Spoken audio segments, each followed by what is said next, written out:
This is Otaku no Video for July 11th, 2008. Things are looking up. I wanted to start talking about something having to do with conventions, and it's not the conventions as in a lot of smelly otaku getting together. Myself very much included in that list.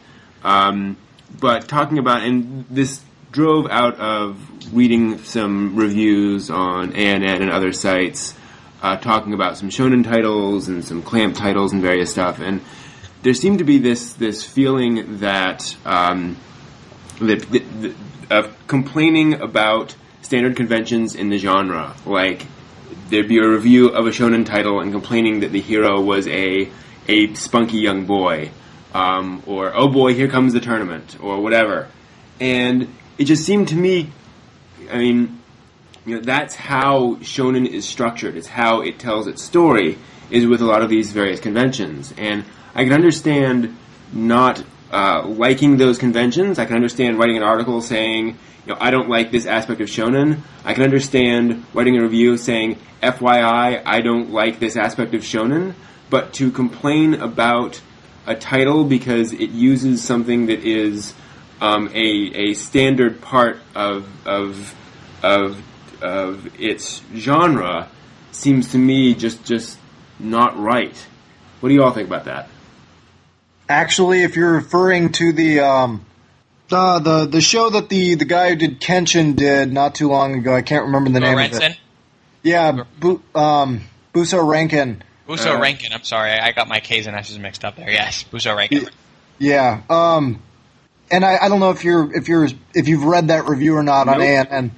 Okay, well, that was sort of the general response to that review was, this is shonen and we understand that it's going to be this way. But I think that you can get annoyed to it or at it at the conventions to some extent because you have things like, and of course I can't even speak from experience, but I can tell you that there are some mecha titles that just don't have the flair of other mecha titles, and sure, they involve giant robots, and they have certain character types and stuff like that, but they're not pulled off in such a way that's really, really great or fun to watch or whatever it is. Sure. And I think that can completely destroy the show if it absolutely. And that's the thing, though, is I totally agree with that. I'm not saying that those things are there and that they should be, that as long as they're there, they're fine. I'm complaining more about folks who, as soon as they see, a convention, they throw up their hands in disgust. I think you approach a really interesting tension between what genre things have to do and what they have to avoid doing. So whenever you do a genre, and this goes for any genre, I think in anime you have really specific genres, like specific shonen type series, like your shonen fight series, like Kenshin or Yu-Gi-Oh! Or any of those things. And then you have your mecha series and your pretty girl shows. And within those genres are conventions that are the marks of that genre. It's like, a red-haired person equals Irish. You know what I mean? Like, it's those kinds of things that, you associate these superficial things with that genre. And what you end up with is the need for, as a genre producer, to meet the requirements of the genre so that you actually exist within that genre purpose, like in the right way, but also to bring something new to the genre in such a way that you're not boring. And I think that people, and once again now in the audiences you have a tension between, are you criticizing a genre for being the genre, or are you criticizing that genre entry for not being original enough within the genre? And I think a lot of reviewers get that mixed up, that if you're coming to a genre, if you're coming to a mecha show, if I'm watching Gundam, and I think Double O Gundam is a good thing to talk about. So I go to Double O Gundam, and I expect from that genre a couple of really good duels, because that's what I expect from a mecha show. I want a couple of characters to be set up as antagonists and culminate in a really emotional, action-filled duel. That's a convention that I want. On the other hand, you don't want to have to follow the convention to the point where you're saying this character is the same type, he's the whiny kid who needs to be slapped, and at the end, he's going to suddenly become a badass. And I think it's a really fine line, and it's very difficult for a producer of a genre person to walk, because you need to do both at once. But I think that reviewers need to understand that The problem you may be having with a genre show isn't that it's within its genre, but that it's not original within its genre. And I think those are two levels of originality. There's, I'm not a genre at all, and I'm just trying to be crazy. Or I'm within a genre, but I'm bringing my own voice to it. Yeah. And I think that's the tension that you have, and I don't have a clean answer to that question. And I couldn't tell you when you do a shonen show, you need to watch it with this mindset and accept these things but not these other things. And when you produce it, you have to make sure you use these things but not these 10 other things. I think it's kind of a personal decision on the watcher and maker of said genre show. Well, and also there's the question of how well you are accomplishing those things within your genre. But like Nick was saying, Haruhi, I think, is a good example of this too, where you have, the quiet girl with glasses.